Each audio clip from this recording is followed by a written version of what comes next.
Welcome back to Black Condor Tribe's channel. This is Black Condor Talks. So excited to have you here. My name is Adorable Earth Angel, and I'm the director of Black Condor Tribe. Today, we're in this really beautiful, powerful conversation with Farhana. And this conversation is so enriching and so promising. She's going to share her journey as a medicine woman, and being a bridge between cultures, a seeker of truth, a guardian of ancient wisdom, and sharing just her roots as a Dominican Indian rooted person who is birthed on the Bantu Lands of South Africa, to hear about just her quest and exploration of her own healing journey, how she's been able to support healing journeys for others, and how her journeys led her to Peru to connect with the indigenous wisdom of the Shipibo grandmothers. Welcome, Farhana. Thank you for having me. What an honor to be received in this way. So, first I'd like to position like this thing called identity. Identity can be something that makes a big difference around how we connect with the world and what feels like ours to do. And you mentioned that you bring together Dominican, Indian, and South African influences in your work. And so I'm curious, how has this cultural diversity shaped your approach to healing and connecting with plant medicine? Thank you. Thank you so much.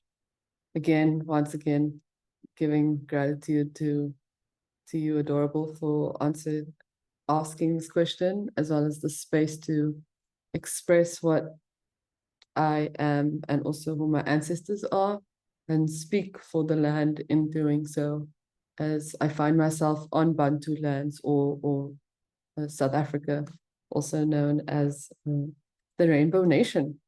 And this is where I was born. And for me to be born here meant that I needed also to acknowledge that I am a part of this, and then acknowledge where I come from, which stems to different lands.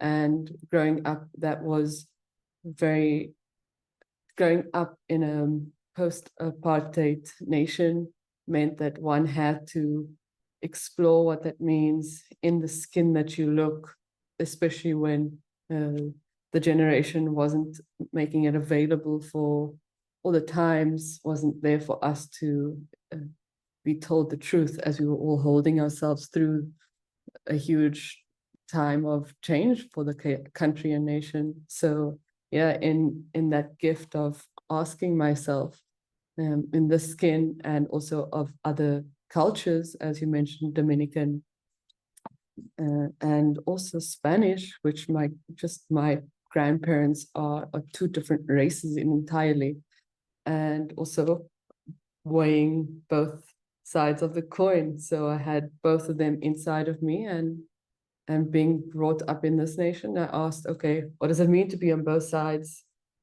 And constantly having to ask that question, as then one takes the journey to another land, and then you also are that, and then you may become not that, and then both of that.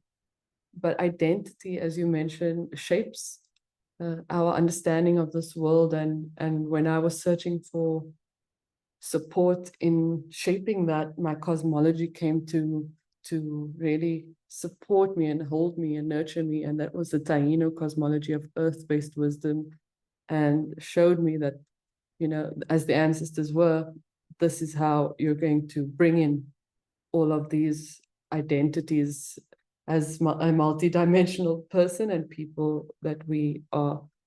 And you have to keep surrendering and trust that this is your gift also, as that's also important to mention. Being mixed and on both sides allows both sides in whatever way one can translate that to, but truly a bridge to one and to others. And just step out of that now and just acknowledge that this is my power, and I'd like to be of service with that acknowledgement. And thanks to the cultural element, I'm able to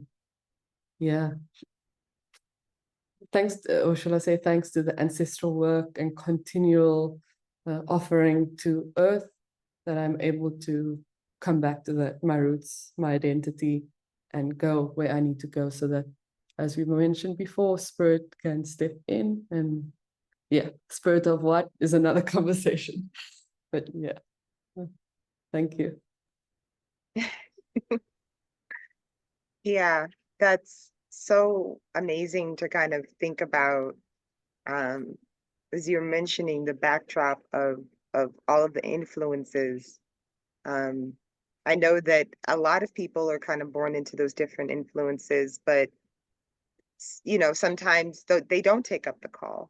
They don't have that inspiration. So I'm curious, like, um, did you feel like your ancestral, your connection to your ancestors, your ancestral healing, the Taino spiritual practices you mentioned, um, how have you, like, as a modern woman, been able to kind of integrate this ancient wisdom into kind of this modern context of the life that you live?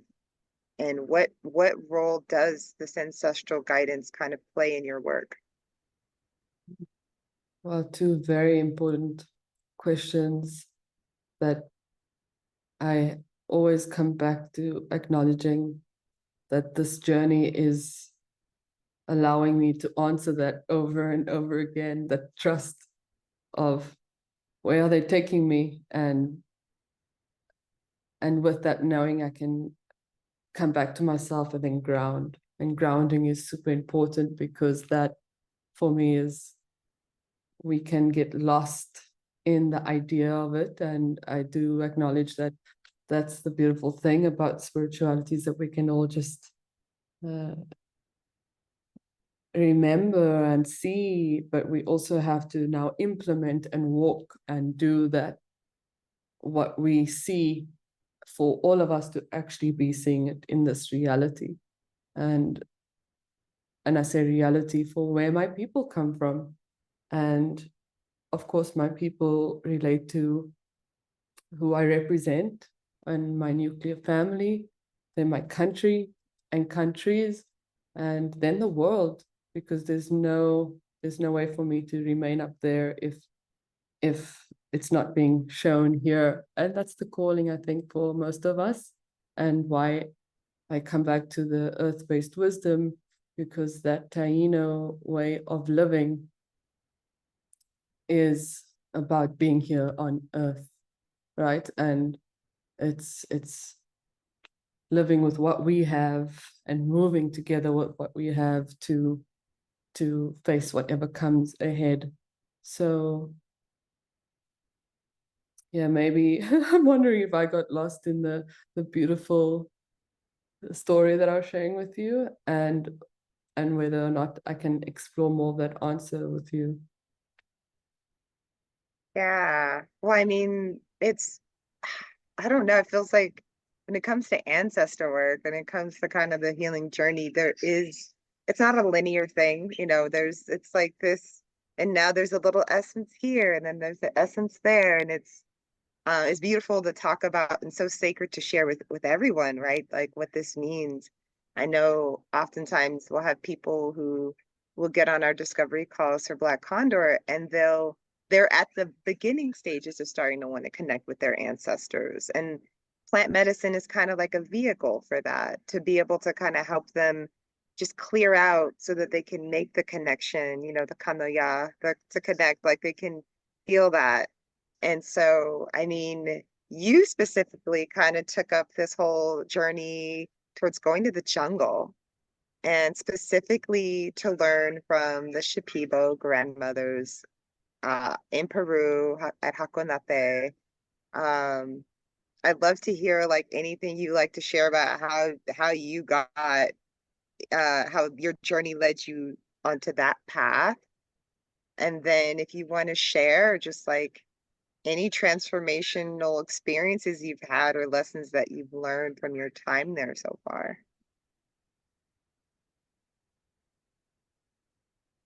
Yeah, I'm sensing just some grief, you know, and that for myself, I acknowledge that it had to be, as we all mentioned, a journey that has taken us through a lot that we can speak to. And then also feeling that heaviness of how much I just wish to be a part of that doesn't have to be that. And the gift of getting to share in this answer.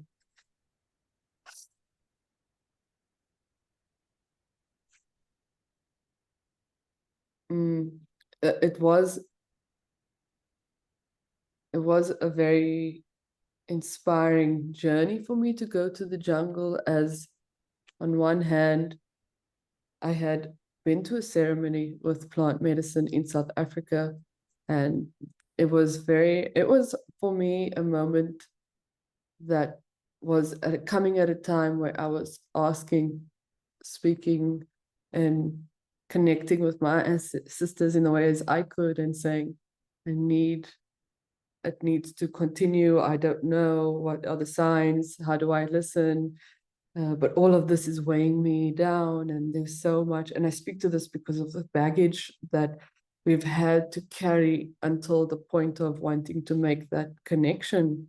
And that being the first experience I went to, and then the plant just showing me, this is what you've done so that you can continue doing this. It was just that one confirmation that I thought, okay, I don't need to seek anymore. I just need to work with this, what I have. And that can give us a lot in a time where, when we look outside, and we have been, that the answers are there. And our guides are guiding us all the time. And so when I had gone to the jungle, I made that initiation of, I'm going to trust this as my biggest calling now. Yeah, I bought a one-way ticket, and everyone was wondering, where did this come from? And it wasn't out of the blue, shall I say, it was in my heart, Yeah, I just want to say that it was in my heart that this plan was coming to fruition. And as I knew what guidance I had, I didn't need confirmation anymore. I wasn't seeking anything anymore. And I really wanted a teacher in the physical, someone, a place that can support me in one, for myself to gather these sorts of messages that I had received and to embrace and embody them, and then also give thanks that this is a gift truly to us, and how honoring and how sacred it is to walk this lifetime and have received one message that confirmed something. And I don't know if that's it for my whole life, but right now, 3 years later, it's still me saying, okay, as you mentioned, for folks coming in looking for that, what an honor. And then secondly, to look like me and us, that is what we're here for, right? And I get goosebumps all over my body, because that relates to that emotion that I felt at the beginning. As we don't talk much about what we've been through, we make it look so good, as we are and you are doing.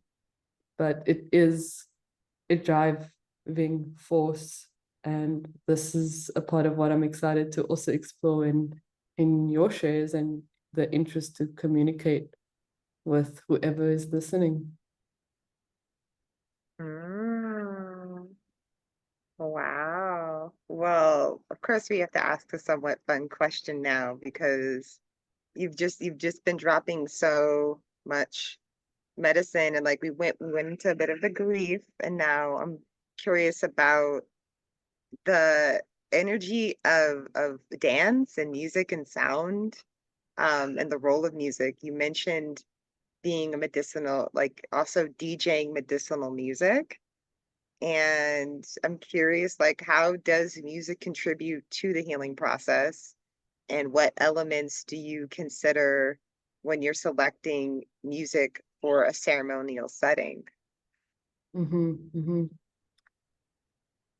Our way of connecting with sound um, is one to understand the energy around us and what is the feeling, shall I say, in the space that we're in, and to make it easier is how am I feeling right now, and noticing that that's something that either wants to move through and needs some sounds in the background, and what kind of sound is it to lift it or to drop the energy in the space. And for us, one of the biggest ones are through a drum, which is called a mayowakan or a maraca.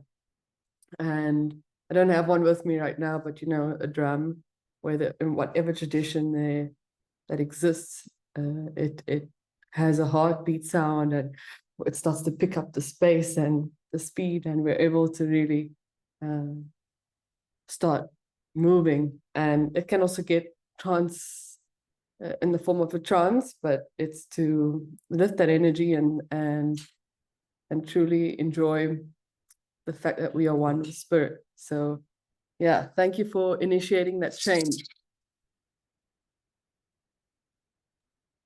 and for bringing up the energy again. No, the energy is perfect.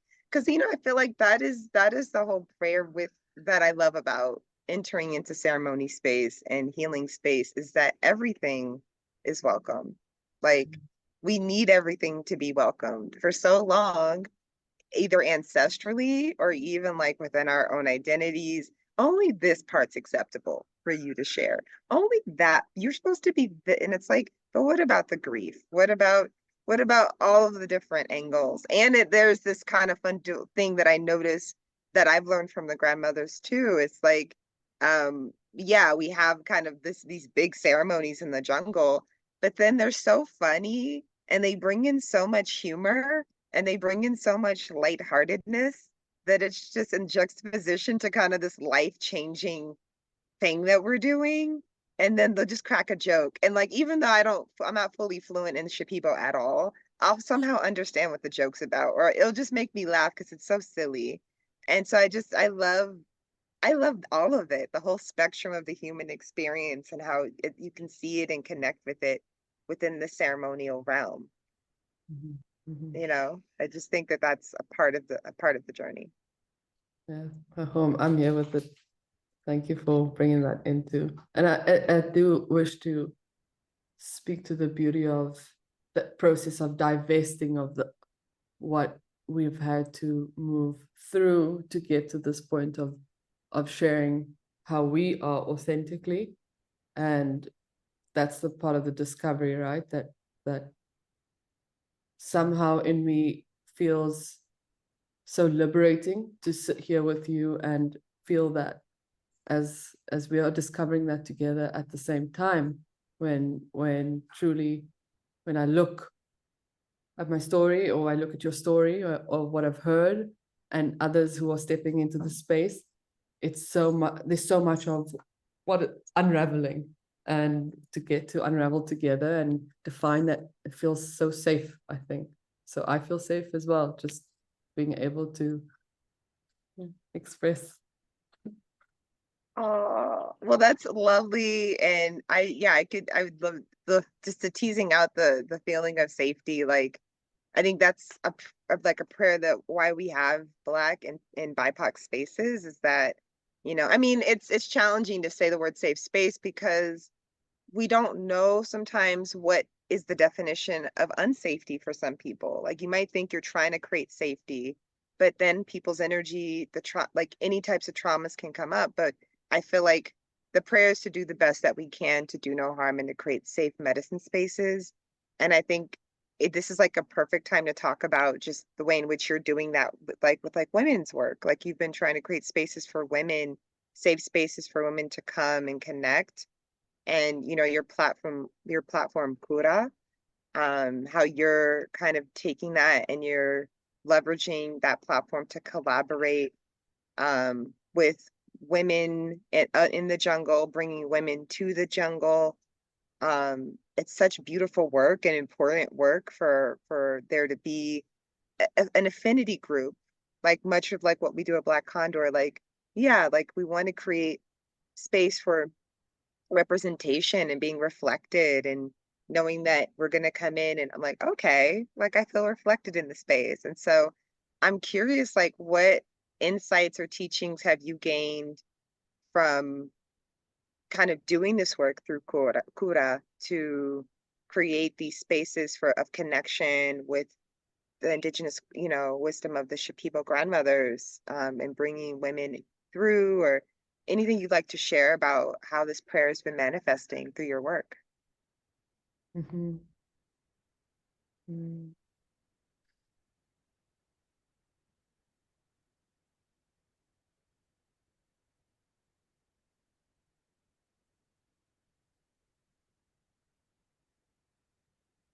Before Kura came to be what it is now, or shall I say, me, as it is I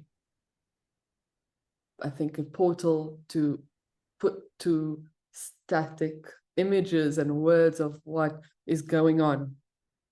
It was a podcast, and the podcast was a space to talk about things that, shall I say, I relate to, and I just don't have the place or the space to be invited to or have questioned.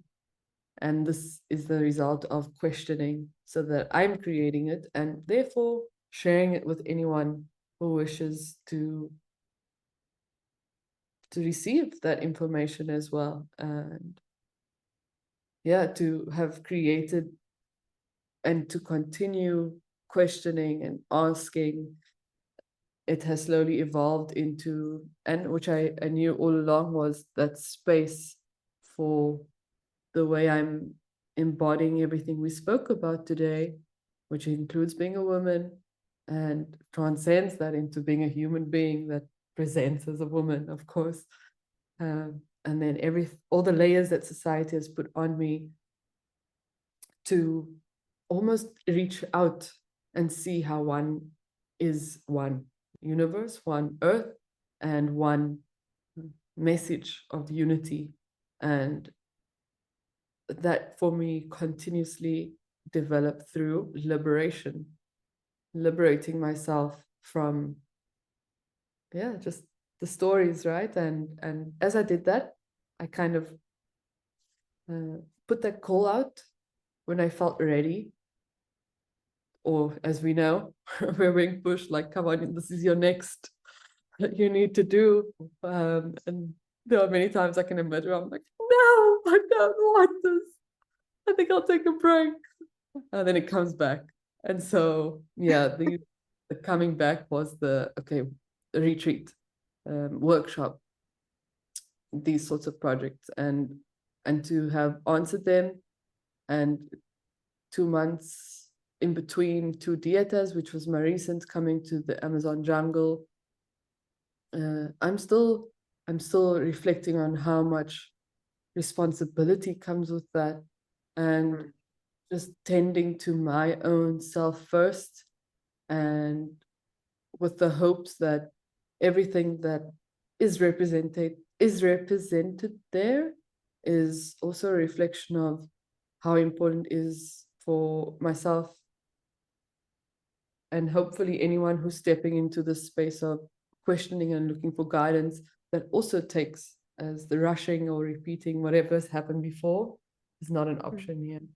And again, as you talk about coming to the abuelas, and seeking teachers that can also have walked a life of that wisdom, is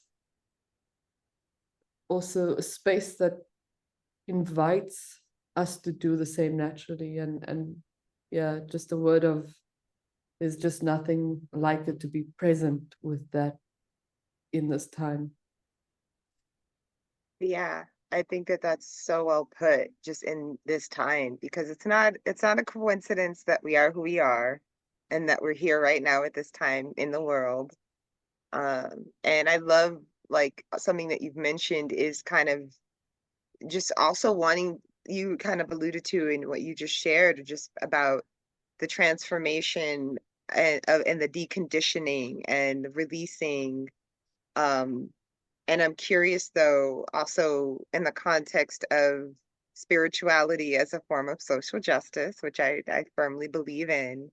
Um, how does this create resistance to the current systems, or how does awakening support there being a catalyst for collective healing? Like how do you feel possibly these things might be related or interwoven? Mm, These are such good questions. I want these questions so that I can go back to them every few, I don't know, days, months, years, as they are. They are actual questions that I'm asking for myself, because there is no healing, and there maybe have been posts about this, or having Nelson Mandela as a president on these lands, there was a message of there's no healing, unless we're all cat in the background. Yeah, to speak to liberation, and there's no freedom if everyone is not free. And therefore, what is the point of healing if freedom is, or liberation, what is liberation without freedom? And to ask ourselves that question is to be spiritual to me, as, yeah, what is to be spiritual in this time? It means to bow our heads down and be humble and be grounded at the face of reality. And if we're not doing that, then we're totally ignoring and living in a bubble and illusion. So spiritual justice is spirituality. Spirituality is unification or diversity, and everything that looks beyond what we are. And for me, that includes every single being. And we believe that spirit is alive in everything. And therefore that's Mm, me, and that's you. And that means that I am you, that concept that we can explore more. mm. I love that because that kind of brings me to the next question around when you say spirit is in everything, Mother Earth. And you have a genuine, you and I share that very deeply. We share a lot of things in common, but I absolutely adore this planet. I really love, it's like one of my soulmates is Mother Earth. I really feel that. I really feel deeply connected to Mother Earth. And a part of the prayer that we have with Black Condor is that our work is about, yeah, us tapping in and connecting to that prayer. Um, and I'm curious, like around Earth stewardship, and the safekeeping of the Earth. How do you believe our connection to the Earth influences our spiritual healing journey? How do I believe? Could you repeat the question? Yeah. So, how do you believe our connection to the Earth influences our spiritual and healing journeys? Hmm. I tried to ask questions that were different and interesting and not basic. So, I'm sorry if they're also kind of like, you should have sent you these questions ahead of time. No, we're talking about preaching, and these questions are just me basically becoming the activist all over again, and that Preach. strong relates. Thanks, girl. I'm coming, preparing. Uh, yeah,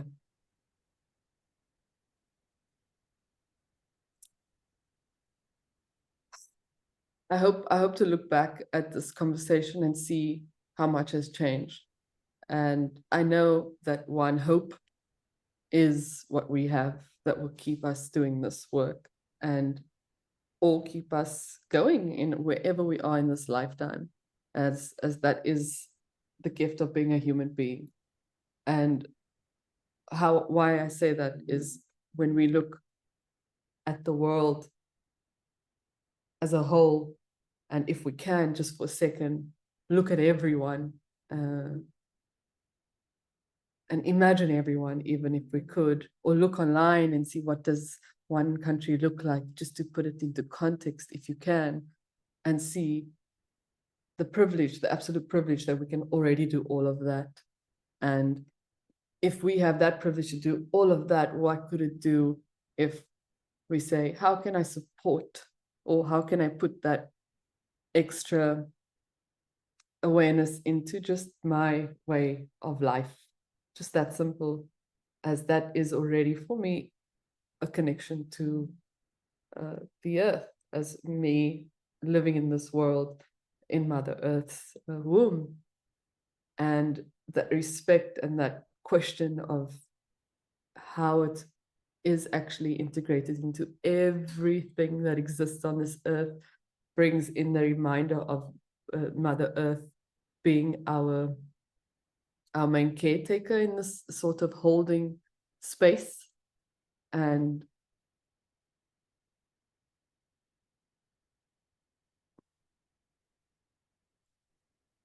yeah, I think that I'm trying not to go into all the answers that I've given you before and all the other questions, you know.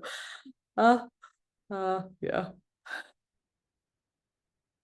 I love kind of how the prayers are kind of coming into the similar place in your answers, because it means that there's like, it sounds like there's just a core truth that you're operating from right now, that you're wanting to be mindful of, that just the connection, as you've already mentioned in this conversation, the connection with your ancestors, and you on your path to wanting to create this sense of awakening and connection to land and connection to so like it feels like there's just this very beautiful thesis that you're running with that feels very tight and clear, and that's why, you know, your path is just kind of unfolding in this beautiful way.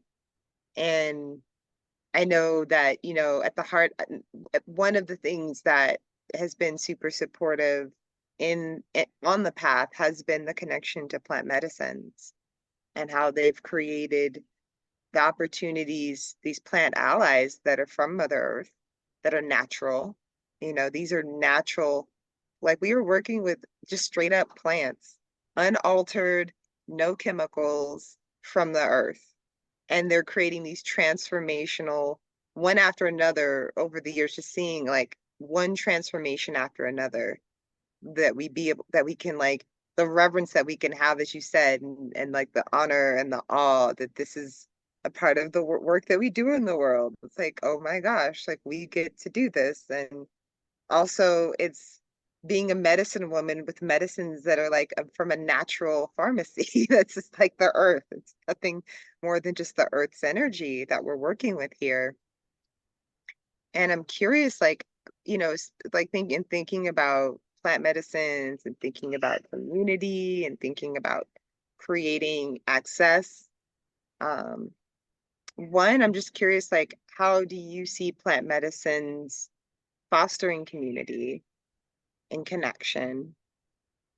And also, as we think about marginalized communities, like the Black community, the BIPOC community, people of color, how might us connecting to this and this kind of natural technology, this natural medicine, of these plants that can be found, you know, in working with ayahuasca or with master plants, how can they serve um, communities who typically you might not see at a dieta, or you might not see in the jungle?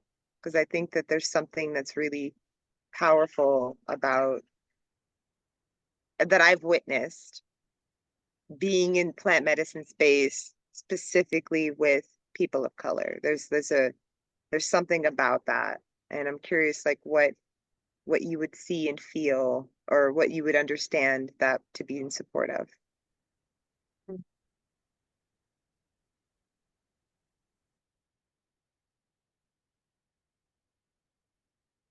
When I drop into me as Farhana answering this question, the word permission comes up. And some, as you mentioned, some of these plants have really heard me and showed me what permission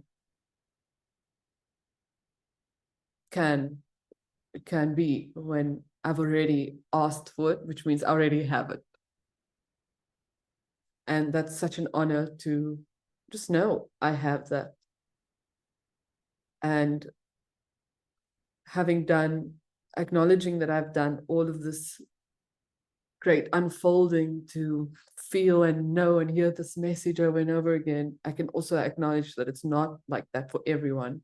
And this is such a time that, like I mentioned at the beginning of this call, and hoping that anyone who hears the word permission, may it unlock everything, and also acknowledge that there's a space for you to unlock and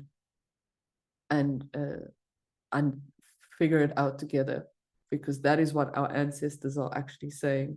It's, here is the space, here is the way, and you are heard in this time for liberation. And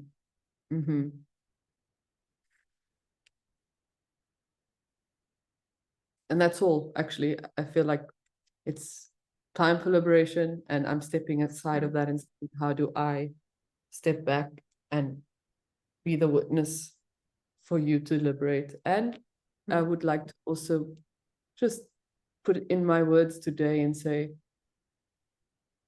commit to that over and over again from my heart, and say, what will that look like with you right now in your desire to have heard my words?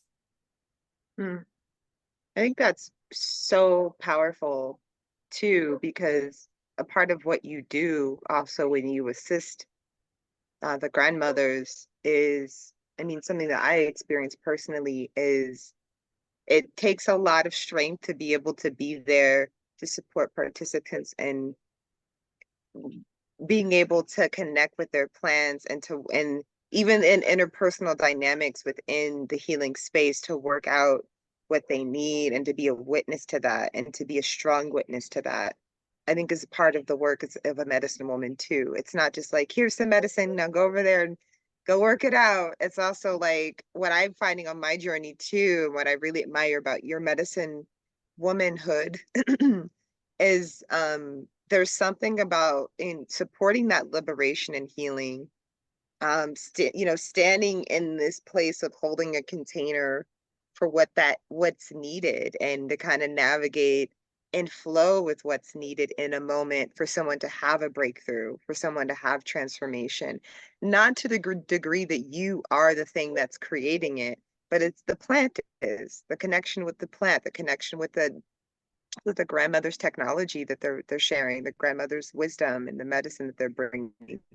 But as someone who assists and who creates that support around that, there also needs to be this other layer of energy where you're like, okay, like medicine work, there's that supportive quality that can then be the thing that pushes someone into, you know, and something that's coming to mind is like being a spiritual midwife or doula. Like there's something about creating that space. Like the baby is the thing, right? The plant medicine is the thing, but the assistant is like standing here, allowing the birthing of that connection or this new identity or this new life or this new prayer.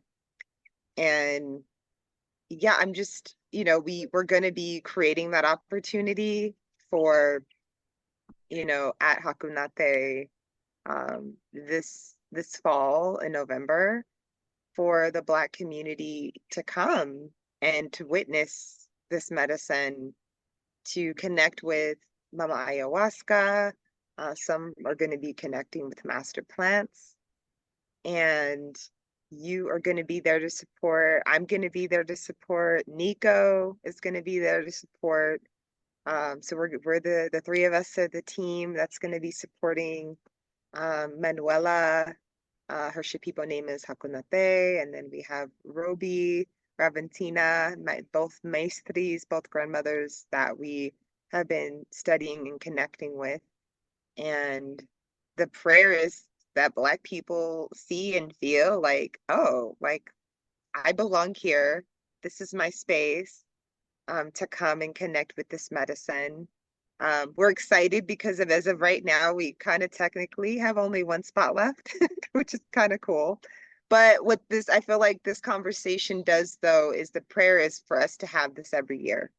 And for those who aren't ready to come this year, maybe this plants a seed for next year or the year after to get you to start to kind of contemplating what it might mean to kind of go into the jungle and connect with this prayer. And so, um, with all of that being said, I'm curious, like, what you might think um, as you assist to prepare for Black to the Jungle. Just what intentions do you hold for the participants, and how do you envision this experience contributing to their healing journey? Mm, mm.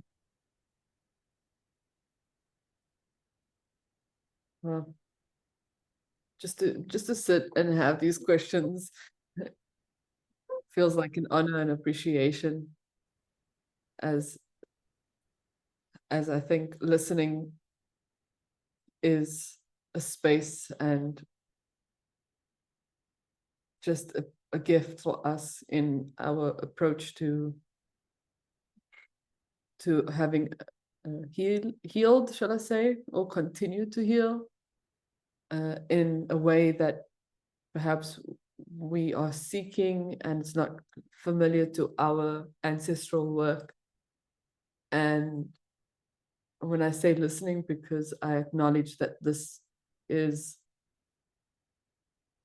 what we seek, and I think and feel that as the plants continue to show me, and I inquire with the abuelas, which are grandmothers and fellow facilitators, is a responsibility to how one can remain neutral and only give space to the person who is present to be and facilitate, as you're saying, that journey. And I see that for myself too, right now, in the responsibility to activate more and more the capacity to, as if you couldn't even tell, is flowing in that direction, which coupled with your intentions that are important to hear and come back to confirm how that process is unfolding, and reassurance that I've been there, you yourself have been there, many students have been there, and coming back as it's almost the way and perhaps how healing works, and we would like to also experience that in this culture. So yeah, in my understanding, it's also to continue embodying that and to see you succeed. Mm. Mm. That's so sweet. Yeah, and it's done so well and so masterfully, just assisting this work.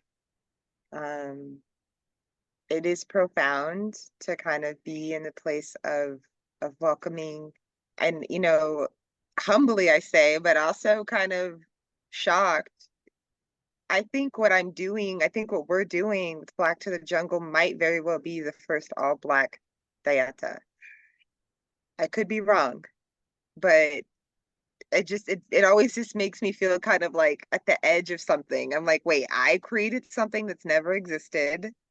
Um, and people like yourself and Nico were like, yeah, let's do this. Let's support this prayer of doing this. And sometimes I'm like, I'm so busy working that I don't really process that. And then I look at it and I'm going, wait, this didn't exist. This didn't exist before this moment. There wasn't, the thing that I needed too was like, I would love an all Black dieta. It's like, oh, you have to create it. That is your role, is just to create the thing that you see, and it does create that accessibility. And then on top of that, then how we assist is also another layer. So it's like being a medicine person, there's so many different layers to it beyond just what one might think. And I appreciate just the self, as you mentioned early in the conversation, like at the very beginning, which I think is so critical. And this is for everyone out there on your own path, because we get into this thing where we, maybe we do sit with the plants, or maybe we do go on a spiritual retreat.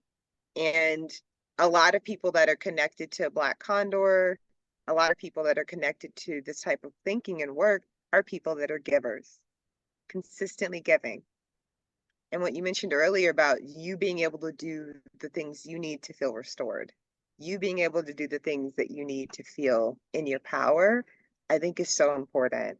It's so important for us to put our oxygen mask on, for us to take this medicine into our hearts so that then we can operate from it. And I feel that's something that definitely Mama Aya and master plants can facilitate in our lives, in the transformation of our lives, is the opportunity for these plants to work alongside us, these plants to work with us in helping to move our prayers forward in a good way. And yeah, there's just something that's super important about welcoming in plant allyship, especially as melanated peoples. There's something that's really important and special, but I feel like it supplements qualities of healing that for me are just unparalleled in any other field, healing field of study. I mean, I'm pretty sure there's so much beautiful healing fields. I happen to be a part of them. I'm an energy healer, so I know that there's a lot of healing modalities that can just be really beautiful. And for those who have been wanting to connect with plant medicine but have felt limited, because a lot of times I get on calls and like, oh, I would love to do plant medicine, but actually never felt right because I never felt like I was going to be okay in that space.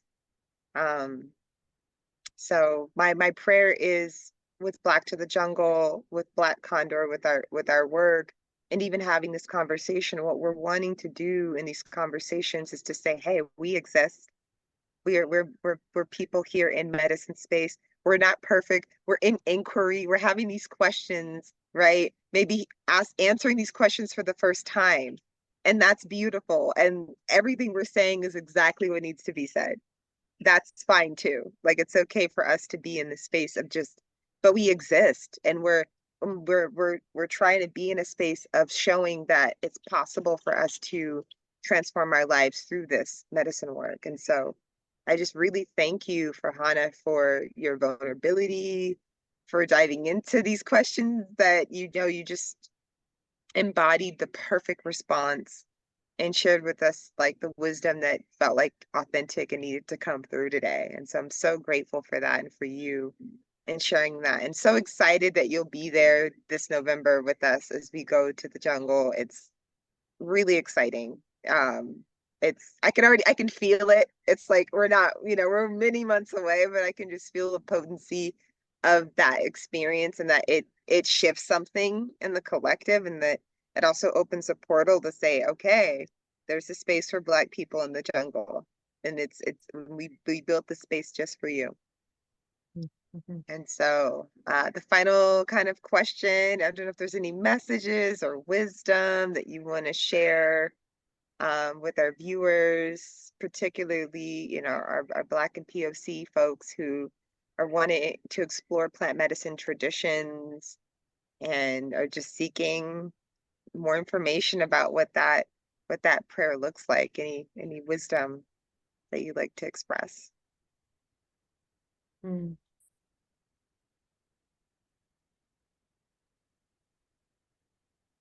Yeah, as as basic and condensed as it may seem to be in this body, we also are so much more.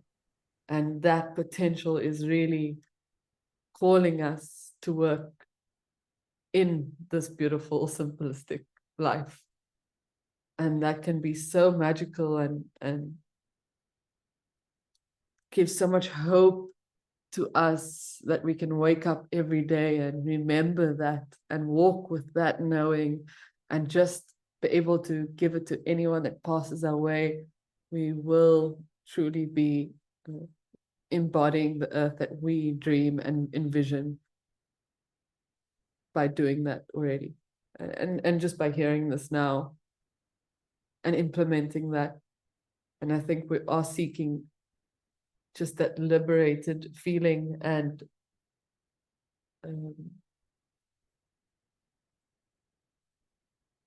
confirmation of the people who we can also relate to, and confirm that, okay, they're saying it, I'm saying it, it's happening. That will ground us and confirm to us, as well as our ancestors, which we are in support of, that we are together in this walk to freedom, you know, as I do believe that we are, as you just mentioned, we're birthing. And yeah, whatever that means in everyone's journey right now, I can confirm and say that on this day, in this year, this portal, that's what we are ushering in. And if ever, yeah, I say that if ever there needs to be a confirmation again, receive the word confirmed. And I'm always happy to also just repeat this video again and again and again to acknowledge it, because if it's said, or if you're thinking it, then there's a reason for it, and to follow that with an open heart will be a prayer. And as you were saying, Adorable, everything you were saying is a prayer. When I was being transformed and imagining everything as you were saying it. And truly, I hope that as I'm speaking and giving space to reflect in the words that I'm sharing, that everyone as well is able to hear that too. Beautiful, beautiful, Farhana. Oh my gosh, I love it. I love how